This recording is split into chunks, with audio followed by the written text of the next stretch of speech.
you should strive to amaze yourself every single day and do something that you didn't believe that you could do or didn't know how to do. It doesn't matter how good of a leader you are, you're never going to be able to lead just anybody. At the end of the day, confidence is earned. It's not given.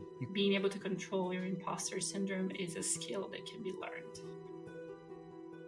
Hello, everyone, and welcome to the Accidental CEO podcast. Today we have David Moner with us, and he is the photography mentor.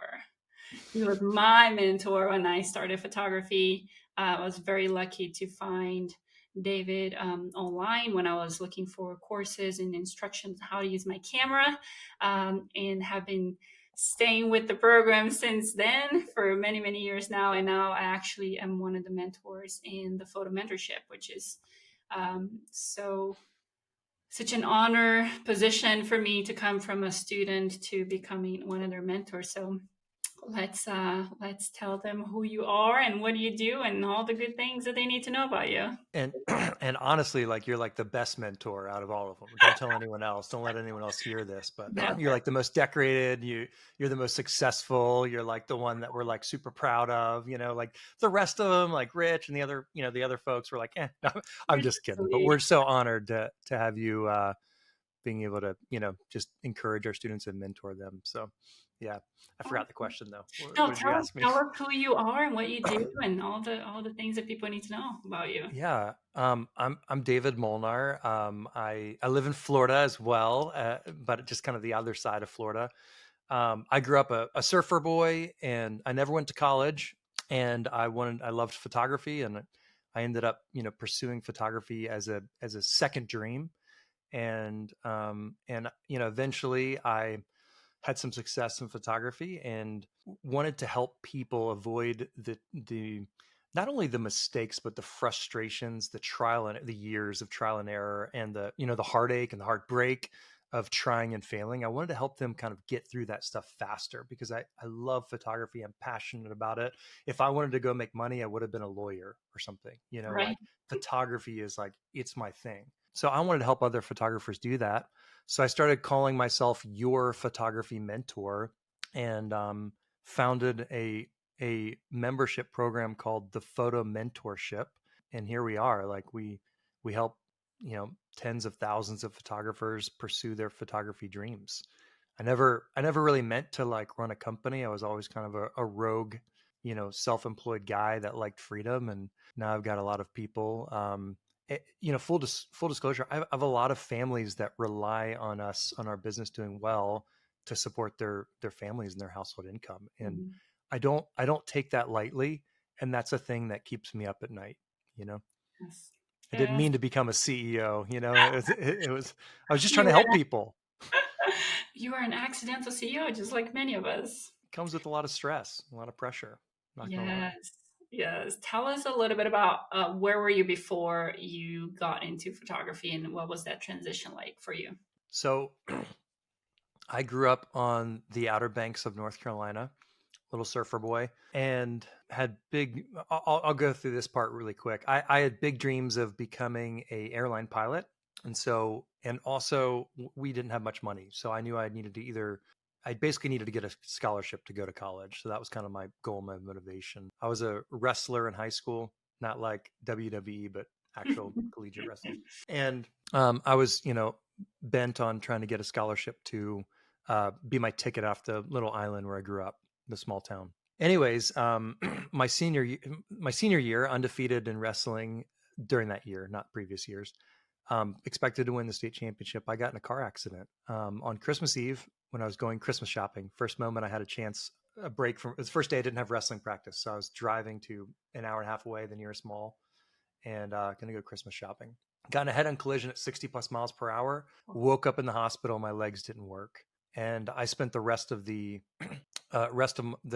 my senior year in high school working through physical therapy. And I hated it. Physical therapy hurts.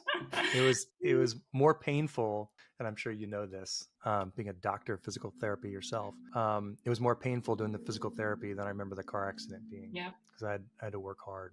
But what happened during that time is like an old dream died. I didn't go to college. All my college scholarships were no longer opportunities. and I decided to pursue photography instead. And it's been kind of a wonderful journey. Fast forward, I ended up in Nashville, Tennessee, and assisted photographers for years. Carrying sandbags, cleaning toilets, literally. And for Michael Gomez and Jeremy Cowart and Russ Arrington and Kristen Barlow and all these other fine folks, and learned a lot, but also no one was like teaching me. No one was like, their job wasn't to like, let's help David learn to be an expert photographer and learn to do what we do. It Mhm. was more of like, I would need to pick up things by attrition, by, by observing and trying to be like, what are they thinking? Reading their minds, Try to figure and it out. then seeing the photos at the end. But it was a frustrating process, a beautiful process. I'm thankful for it. I'm grateful for it. But it was a long process. And I was frustrated that I didn't have an actual mentor to like show me step by step. There was people that interjected and helped, like Michael Gomez was wonderful, Russ Harrington, Jeremy Mhm. Cowart, wonderful photographers to help at certain points, but none of them were like my ultimate, let me help you and guide you and show you what you need to know. And I remembered the way that felt. And that's why I was like, I have to help other people avoid the heartache and tears and years of tears, literally, uh, to be able to pursue their dreams. So that's when I started the photo mentorship, where we help photographers online and in person occasionally. Mhm. And it's been a beautiful, hard, um, tear-filled, joy-filled process of helping photographers pursue their dreams. Yes, and I can attest to that for sure. One of the things that I feel like you do really well is explaining things. That's why I feel like you attract the beginner photographer, a ton, because you make it so simple for people to understand things. The concepts are very simple, which worked for me. This being my second language, to me, the simplest explanation is the better. I can Mm-hmm. understand it. And I feel like when I explain things, I tend to make them very simple and make a lot of analogies, which you do as well. That I Mm-hmm. always love to learn from you. So, very good beginner in middle kind of path journey photographer education there for sure.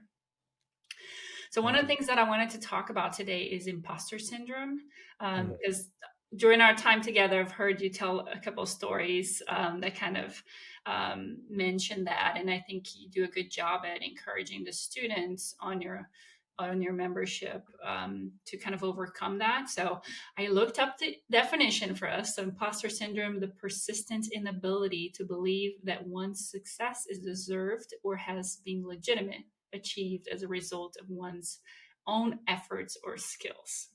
So I think the important part of that is an inability, which means it comes from the lack of having the ability of doing something.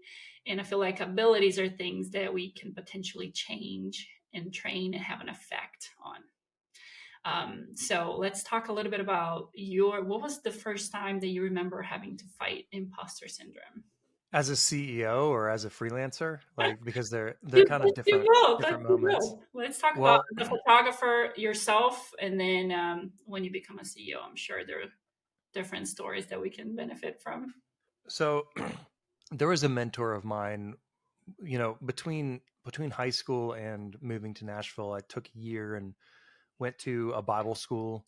It was kind of a leadership academy thing. It wasn't college, so it was kind of a year off. It wasn't accredited. But there was a mentor of mine. His name is Jordan English Gross, really brilliant guy. And he challenged us to do something that scared us every single day. I was in this creative department and we were designing, brochures and the website. And I'd have to take photos and stuff like that. And I got really encouraged that year. But he was like, you should do, it was actually part of a book by Hillman Curtis, rest his soul, brilliant designer. He would say, like, you should strive to amaze yourself every single day, and do something that you didn't believe that you could do or didn't know how to do. And Hmm. so that was like really instilled in me when I was 19. And we started doing things that scared us. Like, I don't know how to design that thing in Photoshop. I don't, it was more around creativity, but Mhm. I took it as like a mantra in life, like do something that scares you. And I don't mean being reckless. I don't mean like, okay, I'm just going to jump off a cliff and see if I survive because it scares me. I'm saying do something that, like a lot of people just wouldn't do because they're like, well, I don't know how to do that. So I'm not going to go make a failure of myself.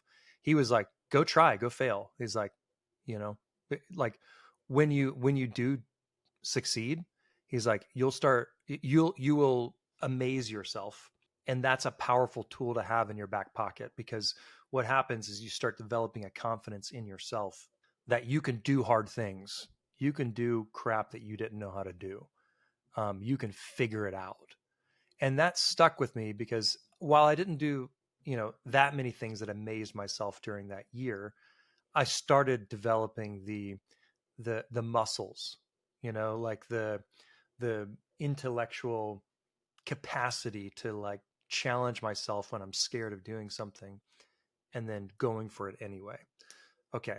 That's the context. So then as a photographer, we're having to, deal and push through imposter syndrome all the time, because there's no, master's degree. There's no bar exam for photography, right? It's kind of like, when are you ready? Who says you're ready? Are you ready? Am I ready? Am I a photographer? Am I a real photographer? And so I would have to push through this often, as a photographer on shoots, and being like, I gotta fake it till I make it, and I hate that, but I mean, I would have to like push through and do things that are scary. Like, I remember you did your first shoot. Like, I couldn't believe how fast you became professional. Like, you were like learning your camera, didn't know how to use it, and then like 2 or 3 months later, you did your first professional shoot. Yeah, I did my first wedding 4 months later. That's just ridiculous. You're superhuman. I mean, there's no other way around it, to describe it. I didn't do that, but I would find myself feeling that imposter syndrome often. I photographed album covers in Nashville. Eventually, that was like my goal. Mhm. And it would be the point where like it would be the point where I'm like, I've done these things. I've had, photos in these cool places, blah blah blah. Did this shoot, which led to this shoot, which led to this shoot, and I kind of just felt like I was getting lucky. Like, not like I deserved it, not like I was talented, not like I had worked my butt off to get there. Mhm. A lot of times I felt like I was getting lucky, and that today was the day I'm going to be discovered as a fraud, as a fake, someone pretending to be a photographer. I mean, I felt that often. It would be to the point where I would, um, you know, Pepsi would have hired me to do a shoot, and I'm in the studio shooting someone famous to be on Pepsi cans, and I'm like, today's the day they're going to realize I'm a fraud, you know. Um, and then, like, I know my photos were in New York Times last week and People magazine last month, but like, today's the day they're going to discover I'm a fraud. You know what I mean? When I had photos on, Mountain Dew cans, or when I had a photo that, was an album cover that sold over 2 million copies, I felt like I just got lucky, like, yeah, like, but I just got lucky there. Like, it just Yeah. worked out. I mean, honestly, that feeling perpetuated for a long time. But what happened is, when I kept on showing up and I kept on like amazing myself, quote unquote, and not screwing it up. We'll just call it not screwing it up. And Right. then all of a sudden I would keep on getting hired because of not screwing it up. You start building that confidence in yourself, like, maybe I am legit. And I don't mean in a cocky way, but just like Mhm. developing that confidence, for you. So as a photographer, I would feel that. I felt that for a long time. It took a long time to overcome that feeling of imposter syndrome as a fraud. Like, it's today's the day that I'm going to figure it out. But over time, you kind of develop those muscles, you build those confidence. When I say muscles, I mean like mental, Mhm. emotional, motivational, and eventually you start believing a little bit more in yourself, like, you know what, I don't know how to do this, but I can figure it out. I have a history of figuring out stuff that I don't know how to do, and that starts building a confidence in you, and that confidence is invaluable. That belief in yourself is incredible, but it's hard. It's hard fought, it's hard won. I don't know what the expression is there. I had to fight hard to gain that. Now, that's as an individual photographer, Mhm. right? Doing shoots that kind of progress to be bigger and bigger and bigger. But as a CEO, Man, I'm not going to lie to you. I still feel like an imposter all the time as a We're still there, CEO. right?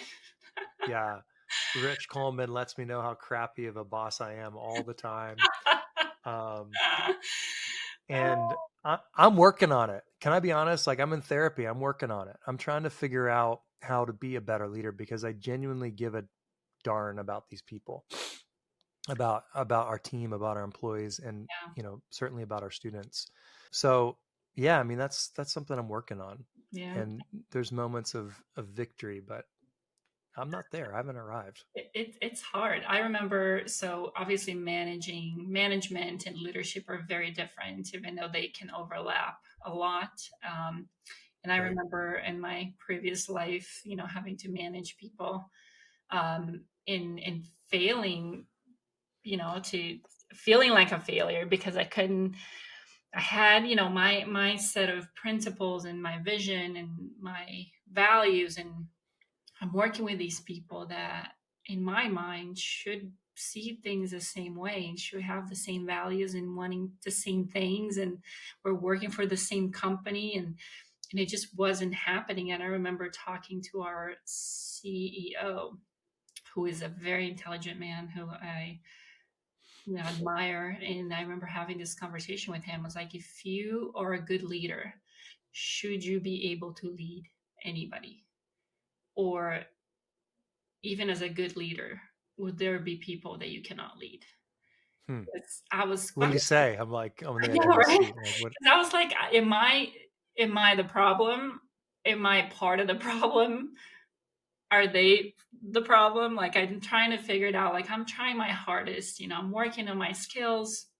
I'm taking classes and training on leadership, and I'm trying to implement things. I'm switching strategies. I'm going from hard boss to, being flexible and being friendly and trying to help, and I just could not get over it. And I was so frustrated, and I asked him that question, and he said, no, it doesn't matter how good of a leader you are, you're never going to be able to lead just anybody. It's just not realistic because of the same things that I was talking about before. Whenever vision and values don't align, whenever goals don't align, whenever you don't have the same end goal in mind, um, to various degrees of those things, that you just cannot connect, and it's difficult to lead people in the same direction when there's a disconnect in some of those very important, crucial pillars of just relationship. But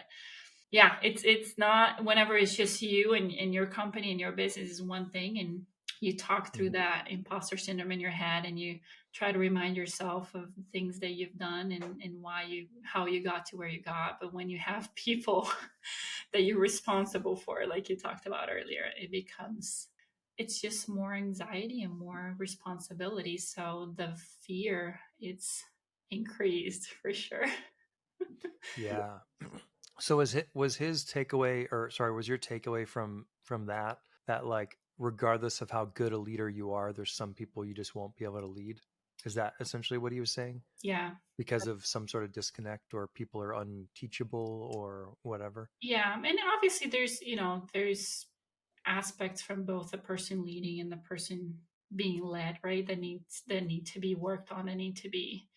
I never thought I was the perfect leader, and there's people like me who just do the right thing because it's the right thing to do.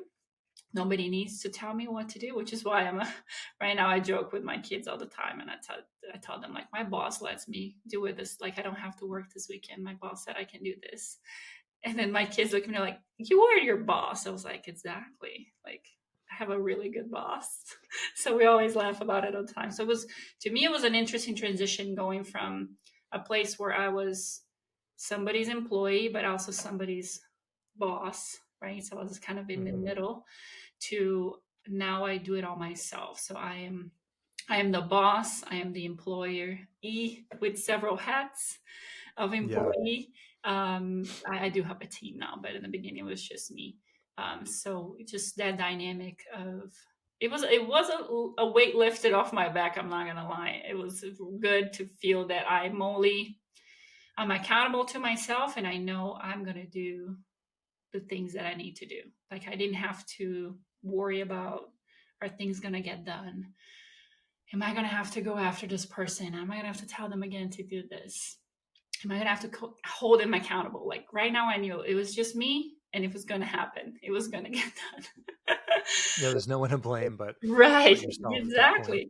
Yeah. So I think, but that's when you're now the person responsible for everything. You have your own company, you have your own business. That's when that imposter syndrome gets really heavy at times, and you're like, am I going to be able to do this? Can I do this? Are they going to figure it out that I'm not as good as they think I am? Which is why I wanted to talk with you about it, because I feel like you do a really good job at working on it, and also helping students work on it. Like you said, we haven't arrived at the perfect spot yet, but we're I constantly. haven't arrived. Well, Certainly not. yeah. I feel like it's a habit like any other one that we can work on. I always think about running. Like if you want to learn how to run, you can learn how to run. Some people are going to be having less of a struggle learning how to run than others, but it's a skill that can be learned. And I feel like being able to control your imposter syndrome is a skill that can be learned. There are times we're still going to struggle. On that run, you might have days where you're slower or that you don't feel like going. And I feel like it's the same way when you're dealing with things like imposter syndrome. So here we are. So now you're very successful. You have this amazing business.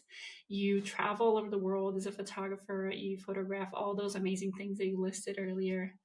And you wrote a book that is amazing that we're going to be listing for you guys in the show notes. It has not a story in there too. A little bit of her story. Yes, a little bit of my in the story. beginning. So it's such a good story that we put it in the beginning. I love it. And then, but when was the last time that you felt like you had to fight this imposter syndrome? Now being a successful person, because you're successful is undeniable. It's happened. It's there. You're not an imposter. We all know you are great at what you do. But probably this morning, like if I'm honest, like, I don't know if I'm supposed to do this interview as like the perspective of I've solved this problem, because like I haven't, No, I want to be real, have great conversations that I feel like will help people, whatever they are. I'm sure there's many people that are still struggling with it like we are. Yeah. So I think there's many things that there's many facets to being a leader, to being a CEO, to being an owner of a business. We have about 8 full-time employees, and then another 20 or so, depending on the month, part-time or freelancers. So our team is like 30 people. On any given week, we're communicating with about 30 different people, plus 50 something thousand students. So there's a lot going on, and I mean, I also see social media too. So I'm like I'm literally getting tagged, like seeing the comments of people complaining about me or the staff and all that stuff. So it's just like, oh, good. And someone else to beat me up today. I'm kidding, but not really, like it's funny because I love seeing positive things. I'm a 7 in the Enneagram, but like I unfortunately see lots of negative all the time too, from misunderstandings or all sorts of things. But so Jim Collins wrote a book, a lot of books, brilliant author. Good to Great is probably his most recognizable book. Have you read that, Nada? Yeah. Good to Great? Okay.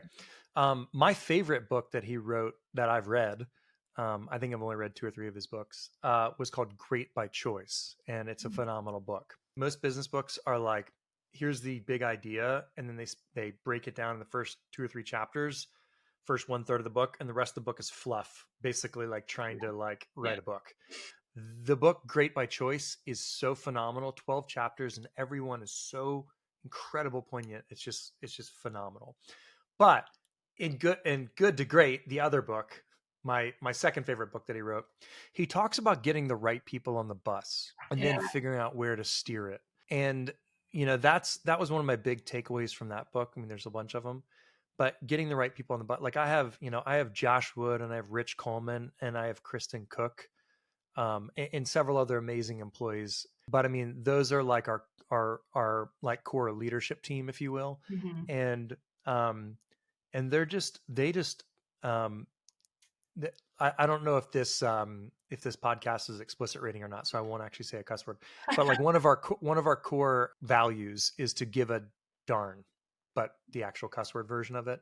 I Mhm. love Jesus, but I cuss sometimes, so sorry. But to give a darn, all right? And those people, Rich, Kristen, and Josh just really, honestly, everyone on our team does. So I'm not trying to Mhm. take away from Melanie or Emily or Chris, but those people just really give a darn. Yeah. And so when we're talking about something, it's with the companies, with each other's, and with our students' best interest. So that helps, like getting the right people on the bus, Yeah. and then figuring out where to go. The guy who wrote Good to Great, as he said, he's like, get the right people on the bus and then help them decide through vigorous discussions and arguments. Mhm. He's like having, I forget what he calls it, but something discourse where it's like you argue it out, Yeah. fight for the best idea, and you're not mad at each other. You're fighting for the best idea, sometimes frequently changing sides because someone else convinced you.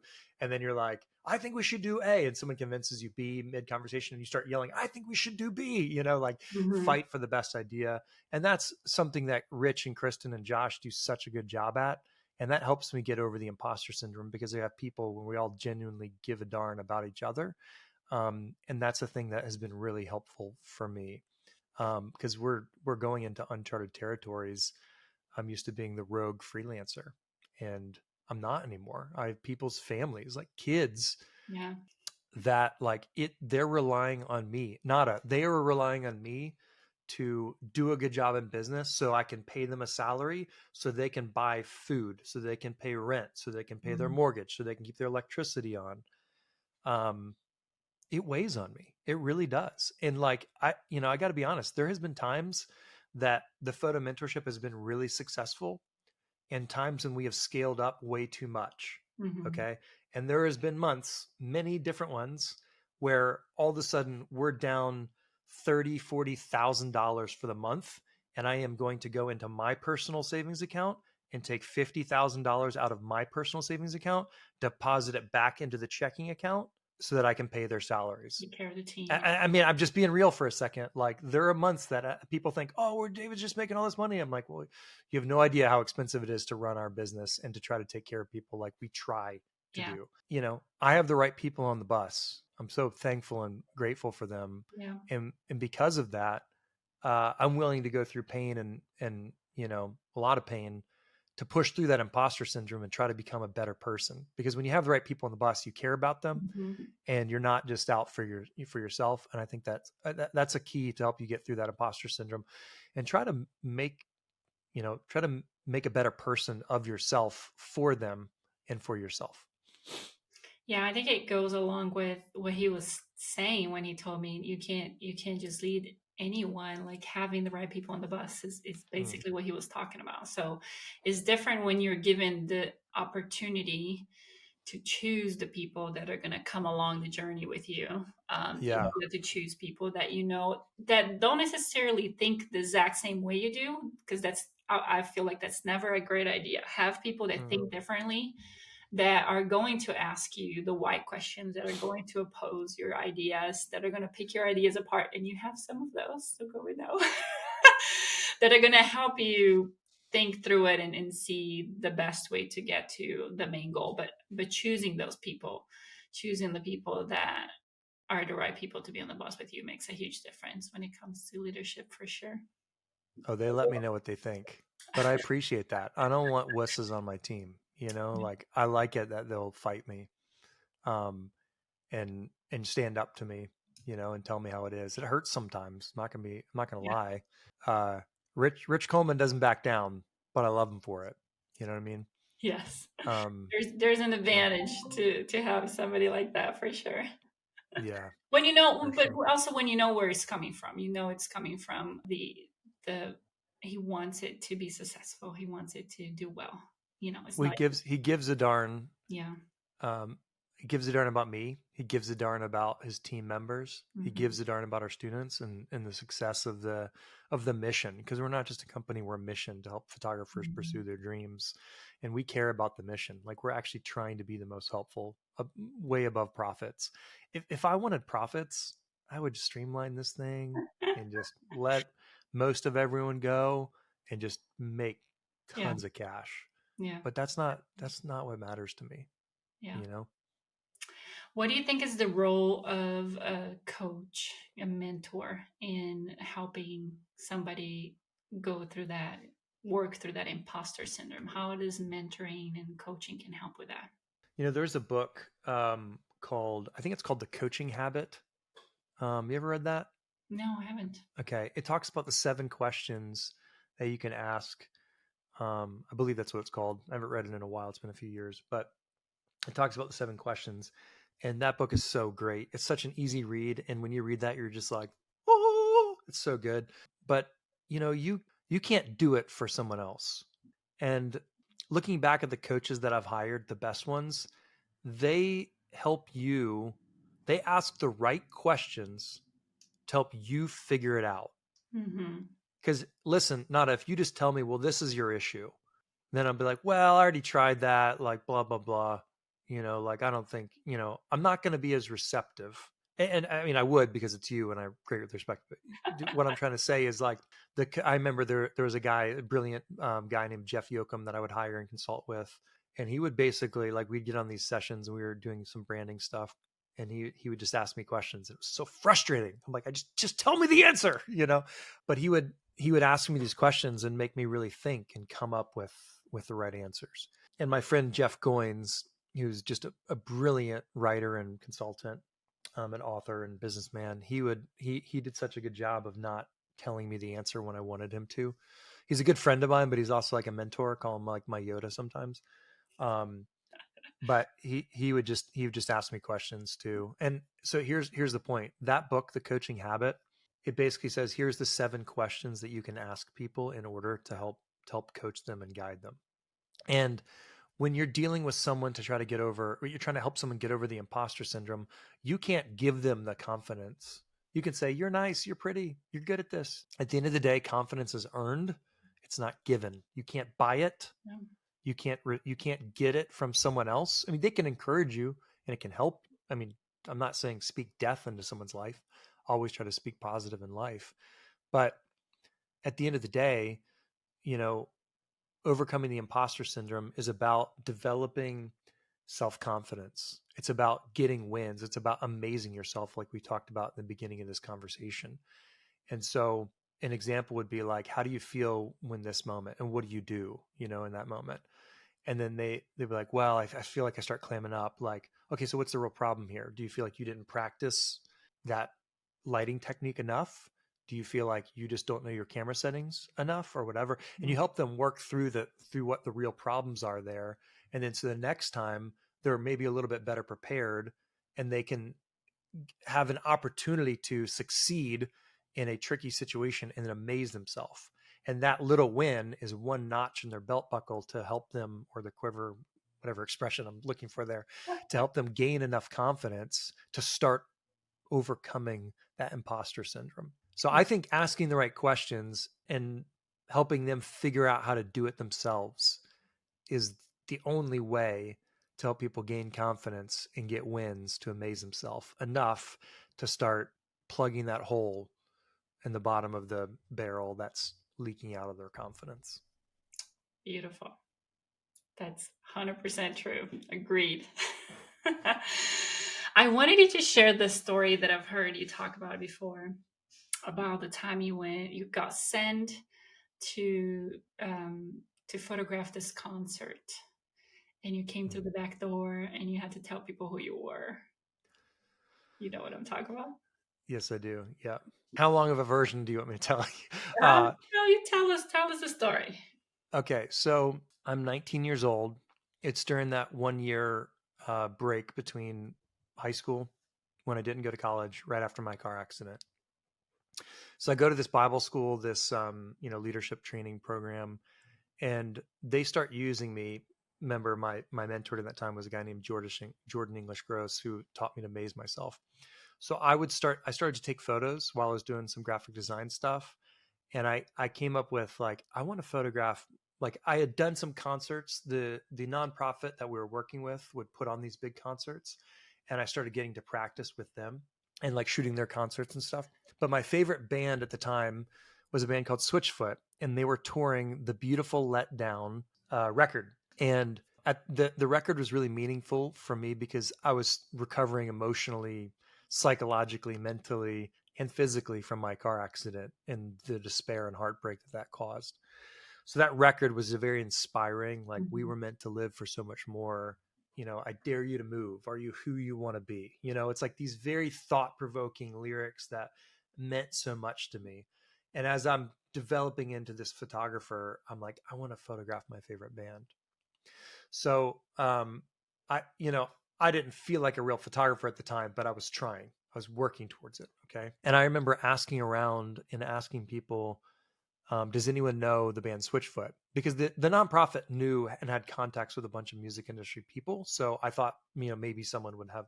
So none of my friends, like, I asked and I asked and I asked, and none of my friends like knew anyone in the band or the management or the record label. I had no connections to get into a concert that was coming up in a few months. And then one of my friends, who was a fellow intern with me, was like, "Hey, my boss might know. I think she knows the band." And I remember meeting her boss like in the hallway, like real briefly, and being like, "Oh my god, that girl is like so beautiful." And she's like 4 or 5 years older than me, so I'm like the nervous kid in high school, look as a freshman, looking up at the senior, like, "Oh, you're so pretty," and like, anyways, so I was kind of like, don't ask her. Like, I was like feeling like this imposter. Like, I don't want to embarrass her. I don't want to be embarrassed. I don't want the embarrassment of her turning me down for asking the band. But my friend was like, no, no, no, let me ask her. And so she asked her and showed her my like excuse for a portfolio website at the time. And she felt like, okay, I'm going to give this kid a chance. So she contacted, so my friend's boss contacted the band and arranged it for me to go drive 5 or 6 hours away to a different part of Texas, Mhm. to go photograph the band. And I was just like, oh my gosh. And then so I got my friend Lacey, her boss. I got her phone number. I got the boss's phone number just in case something went wrong at the concert and I needed to, Mhm. like, whatever. But I was like, I'm not calling her. Like, I don't want to, like, I'm like nervous. Like, this is like a pretty older girl, and like, and I was nervous. And when I say older, I'm 19. She's like 23, so she's like hot. So I drive the car. I borrowed my sister's car. The car almost broke down. It was making these weird noises, and I'm like, I'm gonna get there. I'm gonna pursue my dream. Driving 5 or 6 hours away. And so I get there, and then I walk up to the will call counter, and I'm like, hey, I have a ticket, whatever. And then, my name's David Molnar. And she looked and she looked and she couldn't find my name. And I'm like, can you look again? I'm like, I drove all the way across the state to try to get here. And I had like no money. So I'm like, literally, I was donating plasma twice a week, to $20 the first time, 30 the second. So $50 a week. That's how I paid for the gas money to get to this concert. Okay. Yeah. Um, I worked hard to get to this concert. So she looks and she's like, yeah, I'm sorry. It's a sold out concert. There's not even any tickets left. You can't go in. So I'm like, oh gosh, I got to like call this beautiful girl that I'm nervous to talk to. And so I called her, and she was like, okay, here's the deal. Sometimes they're not at will call. Sorry. I thought your tickets would be there, but sometimes they're not there. Sometimes they're just at the back stage entrance. You know, she's like, I want you to walk around outside the whole, you know, amphitheater, walk outside of the back, go to the back door, and then like tell them your name. And I'm like, I don't think I can do. I'm like kind of like having like this anxiety almost breakdown at the time. And I'm just like, but what if they don't? And she's like, listen, she's on the phone. She's like, listen, I want you to walk up to that back door and I want you to tell them you're David Molnar, the photographer. Stay on the phone with me, act confident, act like you're supposed to be there, and tell them you're David Molnar, the photographer. And I'm like, I can't tell them that. I'm not really I'm not a photo, I'm not even, I'm just a kid with a camera. I don't even, this isn't even my camera. I'm borrowing this camera from the nonprofit organization. Like, it's not even mine. I can't afford one, you know? Um, and she's like, tell them you're David Molnar, the photographer. So I start walking up to the back gate, and I'm nervous. This is like my dream, you know? I'm walking up and I feel like I'm walking in slow motion. It's like one of those moments in the movie where you're just like, your heart is pounding. pounding, and I'm walking up. There's like a 300 or 400 pound security guard. I mean, he was huge, like Samoan or something, like scary looking. And I'm walking in slow motion up to him. I'm staying on the phone, like, okay, I'm walking up now. Like I'm whispering. I'm nervous to talk to this girl. I'm nervous to talk to the security guard. Like I'm feeling like my whole plan is falling apart.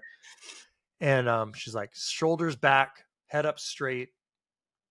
Tell them you're David Molnar, the photographer. So I walk up and somehow I fumble and I say, hey, I'm David Molnar, the photographer, or whatever. And the guy looks down at his clipboard sheet, doesn't say anything. Like, I don't know if he saw my name in the list or not. I have no idea. And he just goes like this and then like lets me through, and I'm like in disbelief. I'm like, okay. And then just points me to this stairwell up to the dressing room of the band. And so there's a big bright light at the end of the hall. Like it's this dark hall, dark staircase. And there's like this bright light up at the top. And I just kind of like walked up and was like, felt like I was ascending up into the light, opened the door. And then there's the band there, and they just greeted me warmly. And I was like, hey, how's it going? I mean, it was just like this, like, I can't believe this is happening moment. Like, I don't understand. But I felt like such an imposter. I'm not really a photographer. I'm a kid with a camera. I'm borrowing a camera. I don't know what I'm doing. I shouldn't be here. This beautiful girl shouldn't be talking to me. Anyways, so I go and I, I hang out with the band for a couple hours, which is like, I'm a 19-year-old kid. This is like the coolest thing in the world to me, to hang out with my favorite band and just have conversations with them. And then we go out on this on the stage, and I got free reign to go anywhere I wanted on the stage or down in the crowd. And so I'm like hanging out on the stage, and they're like looking at me and like, like give me a wink every now and then, like, hey, take a picture of this angle, And then I got some really cool photos that night. Looking back, I think they're terrible, but like this is 20 years ago. And literally next month, it'll be 20 years. It's crazy. And then it turns out they loved the photos from that night, and they ended up buying the photo. I was giving them to them for free. They ended up being the first people ever to pay me for photography. And they used the photo on their t-shirt for the Beautiful Letdown World Tour. It was a big, huge photo. My photo on the shirt said the Beautiful Letdown World Tour 2004 or whatever it was. And then they used it as one of the photos inside their next CD. And I didn't make very much money, but I was just so overjoyed that they liked the photos and used them and paid me a couple $100 for it.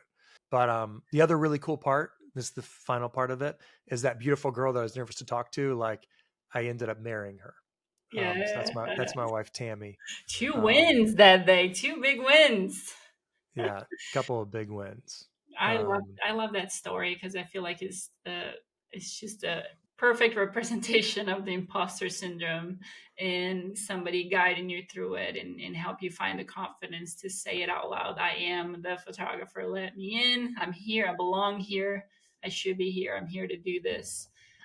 And then everything that came from that moment where you said to yourself, I am the photographer. I think it's just I love that story. Thanks. Yeah, I want to mention something. Like, we discount our experiences and our expertise and our practice. Like, at that point, I had already spent 4 or 5 years practicing, learning how to shoot my camera in manual mode. I started, I was 14, developing film in the darkroom, and I had been working my butt off for years. I just didn't realize that my experience was valid. Yeah. I didn't think that I wouldn't have called it expertise, but my experience was earning me the right to be there to actually succeed, So what I am not saying is go show up without any preparation and expect to succeed. All Yeah. right. I'm saying work your butt off, practicing and, trying to get good at something. And you may not consider your experience and all of your practicing valid, and that, because I didn't at that moment, I felt like an imposter. Mhm. But what was interesting is like all that hard work, like, actually paid off. Yeah. I didn't walk up unprepared. Perfect. Well, thank you so much for being with us today. That was so good. I love all the stories. I think we had a lot of great information for our tribe. Tell everybody where to find you. How could they keep up with everything that you're doing now? Yeah. Everything is just my name, David Molnar, Molnar. It's a weird one, but it's mine, so I'll keep it. David Molnar on Instagram, David Molnar on Facebook, and I guess all the other places too.